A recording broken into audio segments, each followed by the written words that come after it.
नमस्कार दोस्तों, स्वागत है आपका अपने YouTube चैनल DDC लाइव में।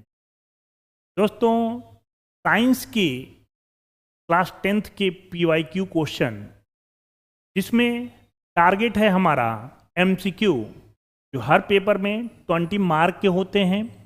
इसके अलावा केस स्टडी क्वेश्चन भी आते हैं और उसमें भी आप देखते हो 12 मार्क के क्वेश्चन होते हैं। तो उसी की शुरुआत कर रहे हैं और हमने आज का पेपर जो लिया हुआ है 2024 का सेट नंबर 3 है, D3 CBA, ये आपका सीरीज है। आइए शुरू करते हैं MCQ के क्वेश्चन और देखते हैं कि हमारी तैयारी कहाँ तक पहुँची है, उसमें कितने इम्प्रूवमेंट की ज़रूरत है। और ये क्वेश्चन आपके बेसिक क्वेश्चन हैं जिसकी आपको तैयारी होनी चाहिए। अगर आपको चीज़ें स्किप हो रही हैं तो उसका समाधान इस वीडियो के माध्यम से हम करेंगे। आइए शुरू करते हैं। पहला क्वेश्चन है, select from the following decomposition reaction in which the source of energy और डीकम्पोजिशन इज लाइट।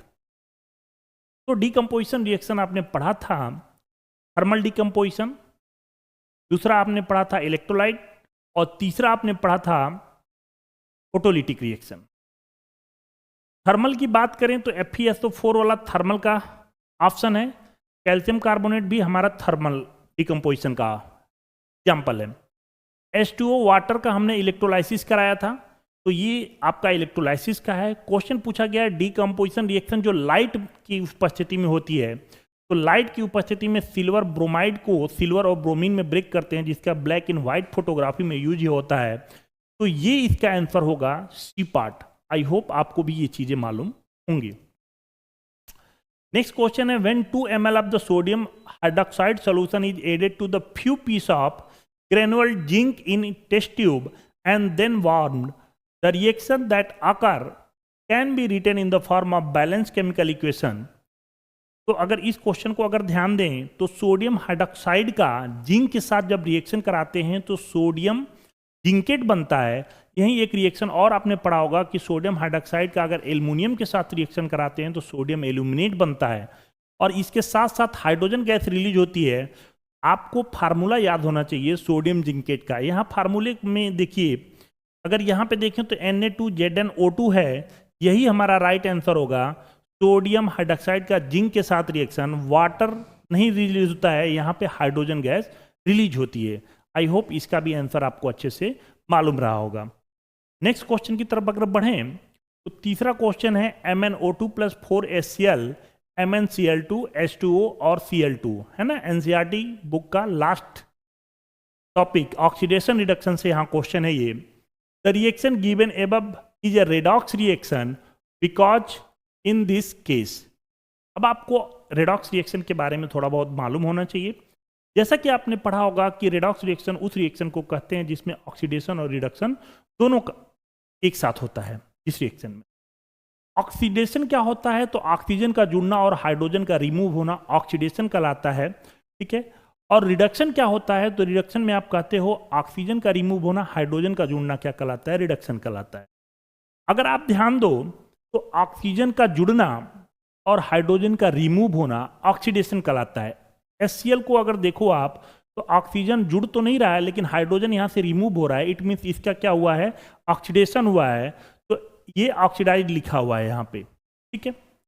दूसरी चीज MnO2 का MnCl के साथ ऑक्सीजन का हाइड्रोजन का जुड़ना और ऑक्सीजन का रिमूव होना क्या कहलाता है, रिडक्शन कहलाता है। यानी MnO2 का क्या हो रहा है, रिडक्शन हो रहा है। MnO2 इज रिड्यूस, ये भी लिखा हुआ है। लेकिन इस बात को ध्यान देना है कि इन दोनों में से कोई एक ही नहीं है। यहाँ पे आपको देखो डी में MnO2 is reduce and HCl is oxidise, ये दोनों ऑप्शन होंगे क्योंकि ये रेडॉक्स रिएक्शन है। इसका मतलब होगा कि इसका आंसर क्या होगा, डी होगा। आपको ऑप्शन पूरे पढ़ने, ये नहीं कि पहला ही बी पढ़ के और यहीं पे आंसर टिक करके चले गए, ठीक है। आगे की भी चीजें, ये भी स्टेटमेंट सही है, ये भी सही है, लेकिन ये दोनों रेडॉक्स रिएक्शन के लिए डिफाइन कर रहा है कि दोनों प्रोसेस एक साथ होते। आप समझ में आ रही है, उम्मीद है समझ में आई होगी। अगर आगे बढ़ें, consider the following compound FeSO4, copper sulphate, calcium sulphate, sodium carbonate. कह the compound having the maximum number of water crystallisation in this crystalline form in one molecule each. यहां आप वाटर क्रिस्टलाइजेशन पढ़े होंगे, जिसमें आप देख रहे होंगे कि वाटर मॉलिक्यूल के फिक्स एक नंबर जो है मॉलिक्यूल के साथ जुड़ा रहता था। ठीक है, जैसा कि आपने अगर वाटर क्रिस्टलाइजेशन जब पढ़ा होगा तो वहां पे आपने पढ़ा होगा कि FeSO4 के साथ 7H2O ऐड होता है, कॉपर सल्फेट के साथ 5H2O ऐड होता है, कैल्शियम सल्फेट 2H2O जिप्सम जिसको बोलते हैं, और सोडियम कार्बोनेट के साथ 10H2O जो हमारा कपड़ा धोने वाला सोडा बोलते हैं जिसको, है ना। तो FeSO4 ये ब्लू विट्रॉल है, इसको 5H2O, और ये जिप्सम का फार्मूला है ना। क्वेश्चन पूछा गया है कि मैक्सिमम नंबर ऑफ वाटर किसके साथ जुड़े हैं, तो सोडियम कार्बोनेट के साथ जुड़े हैं। आई थिंक ये बात भी आपको क्लियर हो गई होगी। अगर आगे बढ़ते हैं तो क्वेश्चन नंबर हमारा 5 पे आते हैं। क्वेश्चन नंबर 5 आप देखिए क्या लिख रहा है। कह रहा है कि in a nerve cell the site where the electrical impulse is converted into the chemical signal in known as, क्या कहलाता है बेटा, तो न्यूरोमस्कुलर जंक्शन कहलाता है। आई होप ये बात भी आपने पढ़ा होगा, जहां डेंड्राइड एक्सॉन है ना, रिफ्लेक्स, ये सारी चीजें आपने जब पढ़ा होगा। तो न्यूरोमस्कुलर जंक्शन होता है जो क्या करता है, इलेक्ट्रिकल इंपल्स को कन्वर्ट करता है केमिकल सिग्नल। बात समझ में आया? इसी प्लेस पे कहाँ होता है, ये क्वेश्चन है वेयर, तो आप कहोगे न्यूरोमस्कुलर जंक्शन पे ये काम होता है, जिसमें इलेक्ट्रिकल इंपल्स को कन्वर्ट किया जाता है केमिकल सिग्नल्स में। नेक्स्ट क्वेश्चन है, a metal and a non metal that exist in liquid state at the room temperature are respectively. बड़ा ही बेसिक सा सवाल मेटल नॉन मेटल से, इसका आंसर क्या होगा, मरकरी एंड ब्रोमीन। मरकरी और ब्रोमीन, मरकरी मेटल ऐसा है जो रूम टेम्परेचर पे लिक्विड में होता है, और ब्रोमीन जो है नॉन मेटल है, और ये भी क्या होता है, रूम टेम्परेचर पे लिक्विड स्टेट में होता है। आई थिंक ये बात भी आपको क्लियर हो गई होगी। अगर नेक्स्ट क्वेश्चन की तरफ बढ़ें तो नेक्स्ट क्वेश्चन है 7वां, at what distance from a convex lens should an object be placed to get image of the same size as that of the object on the screen, है ना। तो आपने पढ़ा होगा कि मिरर के केस में जब हमारा ऑब्जेक्ट सेंटर ऑफ कर्वेचर पे हुआ करता था तो इमेज हमारा सेंटर ऑफ कर्वेचर पे ही बनता था और सेम साइज का बनता था। लेंस के केस में आपने पढ़ा था सेंटर ऑफ कर्वेचर का है या 2f1 का है ना, ठीक है, यानी फोकस के डबल पे, है ना, ऑब्जेक्ट रखते थे तो इमेज हमारा दूसरे साइड क्या बनता था, 2f2 पे बनता था, है ना, सेम साइज का। तो वही वाला क्वेश्चन है, beyond twice the focal length of the lens, a principal between the optical centre twice the focal length of the lens, है ना। यहां देखो बियॉन्ड वाला केस नहीं होगा, at twice the focal length of the lens, C part इसका answer होगा। I hope ये बात भी आपने लाइट वाले चैप्टर में अच्छे से पढ़ी होगी और आपको याद होगा। नेक्स्ट क्वेश्चन की तरफ अगर बढ़ें, कार्बन कंपाउंड के बारे में क्वेश्चन है। कह रहा है a good conductor of electricity, a bad conductor of electricity have strong force of attraction between their molecules, have weak force of attraction between their molecule. अगर आप सोच पा रहे हो तो जैसा कि आपको मालूम होगा कार्बन कंपाउंड हमारा क्या बनाता है, कोवैलेंट बॉन्डेड कंपाउंड बनाता है। जो आयनिक कंपाउंड होते हैं वो गुड कंडक्टर ऑफ इलेक्ट्रिसिटी होते हैं, है ना, क्योंकि उसमें आयंस होते हैं, आयंस ही मूव करते हैं जिससे इलेक्ट्रिसिटी मूव करती है। तो ये गुड कंडक्टर तो नहीं होगा, क्या होगा, बैड कंडक्टर होगा। ये बात तो समझ में आ रही है।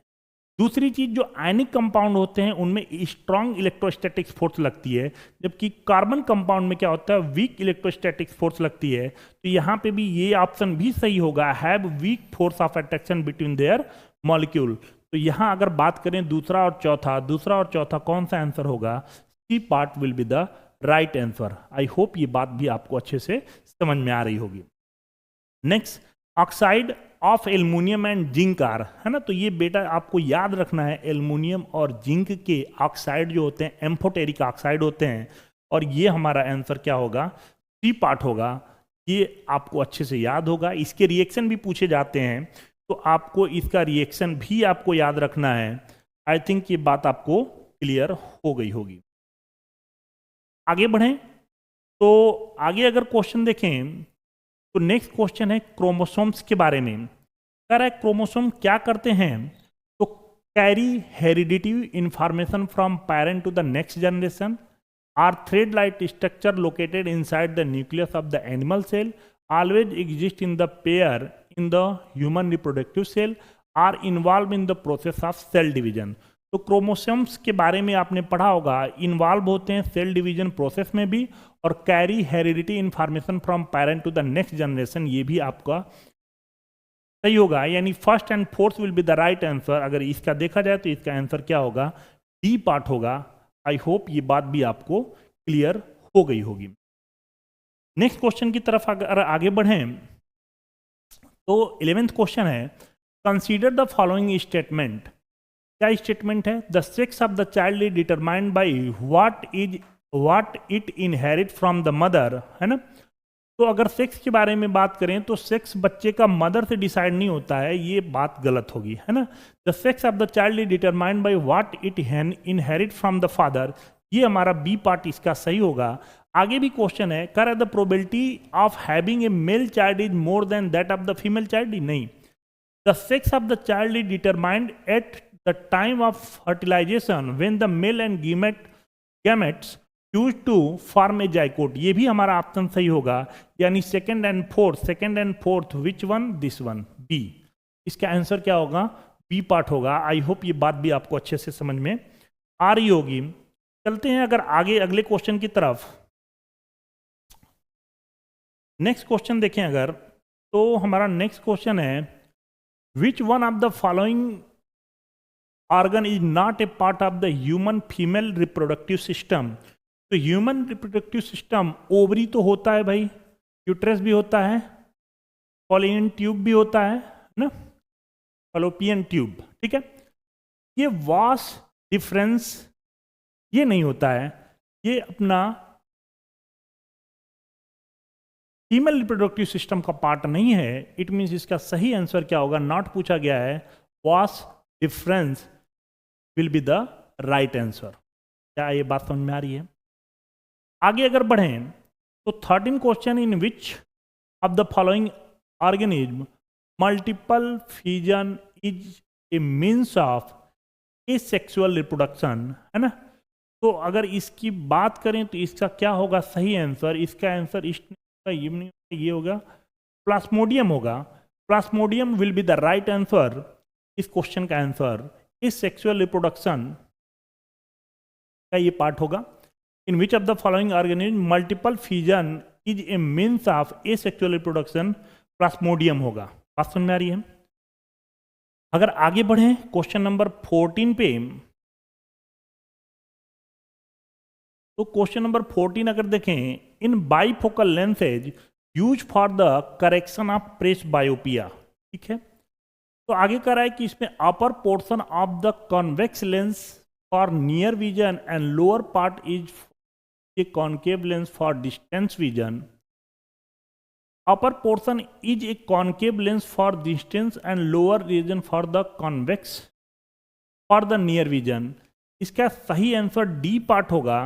The upper portion of the concave lens for the distant vision and lower part is of convex lens for near vision. क्या ये बात समझ में आ रही है? आगे की तरफ बढ़ते हैं। नेक्स्ट क्वेश्चन हमारा है, the pattern of the magnetic field produce inside the current carrying solenoid. आपने करंट कैरिंग सोलेनाइड के बारे में पढ़ा होगा कि उसके अंदर जो मैग्नेटिक फील्ड होती है यूनिफॉर्मली डिस्ट्रीब्यूटेड होती है। जो मैग्नेटिक फील्ड लाइन होती हैं पैरेलल होती हैं। यहाँ पे आप देख सकते हो पहले पार्ट में ही पैरेलल दिया है, बाकी किसी में पार्ट पैरेलल नहीं है। इसका आंसर क्या होगा, ए पार्ट होगा। अगर नेक्स्ट क्वेश्चन की तरफ अगर आगे बढ़ें तो कह रहा है कि identify the food chain in which the organism of the second trophic level are missing. क्या होगा, grass, goat, lion.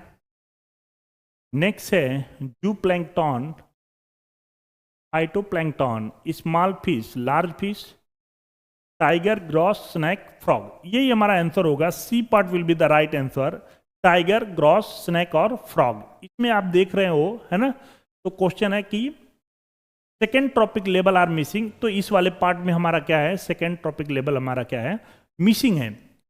Next question हमारा क्या है, केस स्टडी नहीं, एसर्शन रीजन के क्वेश्चन है। तो आइए उसको भी देखते हैं। इसमें क्या दे रहा है हम, फर्स्ट क्वेश्चन है the rainbow is natural spectrum of sunlight in the sky, बिल्कुल सही है। Rainbow is form in the sky when the sun is overhead, overhead नहीं, and water droplet are also present in the air, ये तो सही है लेकिन overhead वाला ऑप्शन गलत है। तो rainbow is the true spectrum of sunlight in the sky, यानी एसर्शन इज राइट और रीजन इज रॉन्ग कर लें। Assertion is true, reason is R, इसका आंसर क्या होगा, सी पार्ट हो जाएगा। क्लियर है बाबू, आगे बढ़े। Hydrogen gas is not evaluated when zinc react with nitric acid, बिल्कुल सही है। Nitric acid oxidise the hydrogen gas produce to water and get itself reduce, बिल्कुल राइट आंसर है। यानी कि पहला भी सही है और दूसरा भी सही है और करेक्ट एक्सप्लेनेशन भी कर रहा है ये, यानी 18 का assertion and reason both true and reason correct explain, यानी कि क्या आंसर क्या होगा, ए पार्ट हो जाएगा। क्लियर है। 19 पढ़ें। Accumulation of harmful chemical is maximum in the organism at the highest trophic level of the food chain. Harmful chemicals are spread on the crop to protect them for disease and pests. तो 19 का ये भी statement सही है, ये भी statement है, लेकिन ये इसका करेक्ट एक्सप्लेनेशन नहीं है, इसको इससे हम रिलेट नहीं कर पा रहे हैं। बात समझ में आ रही है। इसका आप कहोगे कि एसर्जन भी सही है, रीजन भी सही है, बट नॉट करेक्ट एक्सप्लेनेशन, यानी कि इसका आंसर क्या होगा हमारा, बी पार्ट होगा। आई होप ये बातें आपको समझ में आ रही होंगी और आप अच्छे से अपने आप को आंक पा रहे होंगे कि आपकी तैयारी कितनी है। ठीक है, नेक्स्ट क्वेश्चन की तरफ अगर बढ़े तो कह रहा है the rate of breathing is aquatic organism is much faster than in terrestrial organism. ठीक है, the amount of oxygen dissolve in water is very high as compare to the amount of oxygen in air. नहीं, ये तो ठीक है, हमारा assertion is true होगा, लेकिन रीजन हमारा क्या है, ये गलत है ना। Assertion is true and reason is क्या होगा, फॉल्स। बात समझ में आ रही है, इसका ये आंसर होगा। आई होप ये बातें आपको समझ में आई होंगी और आप अपने आप को जज कर पाए होंगे कि 20 में से आपने कितने क्वेश्चन कर पाए, है ना। नेक्स्ट सेशन में और भी एक नए सेट के साथ हम आपसे मिलते हैं, अगेन फिर 20 क्वेश्चन लेके। आप अपनी अच्छे से तैयारी करिए। नेक्स्ट वीडियो में मिलते हैं। जय हिंद।